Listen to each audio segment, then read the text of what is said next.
Yécré, yécré. Le double, quand on nous construit des outils en nous, des outils qui répondent à ce qu'ils en nous, des outils adaptés à ça nous voulons faire. Nous pouvons modifier, réparer et il n'y a pas qu'à crever poche en nous. Ah, mais belle idée. Alors nous avons eu une première formation dans le cadre de l'atelier paysan qui a connu un vif succès.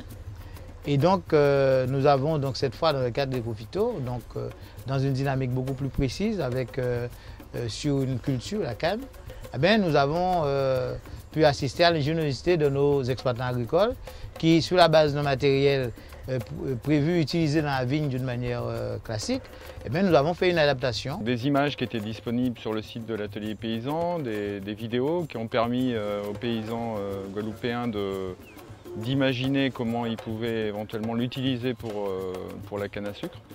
Aujourd'hui, on essaie de trouver des outils qui nous permettront de faire sans les désherbants.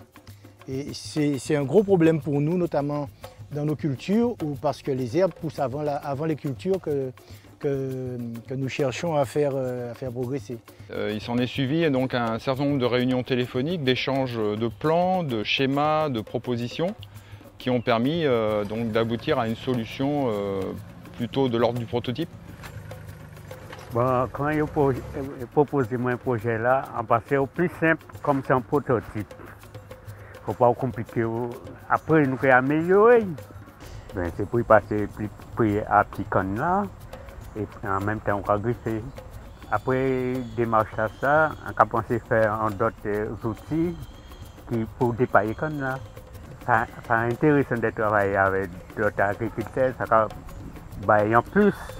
C'est un outil qui a priori, a plus de chances de pouvoir donner satisfaction en utilisant cette démarche, puisqu'on a déjà en amont réfléchi avec les utilisateurs, les futurs utilisateurs. C'est ceux qui connaissent le mieux le milieu, la canne, aux adaptations qui seraient nécessaires. Ça donne déjà un travail suffisant pour permettre ensuite à la canne de se développer, de recouvrir les rangs. Une fois que les rangs seront recouverts, c'est fini. On n'aura plus de problème d'herbe. Aujourd'hui, nous sommes dans la transition agroécologique. Il y a moins de pesticides ou pas de sélectifs pour la canne, pas particulièrement. Et je crois qu'aujourd'hui, on peut dire bravo à nos agriculteurs qui ont prouvé un petit peu leur capacité à réfléchir, leur ingéniosité a été mise en évidence.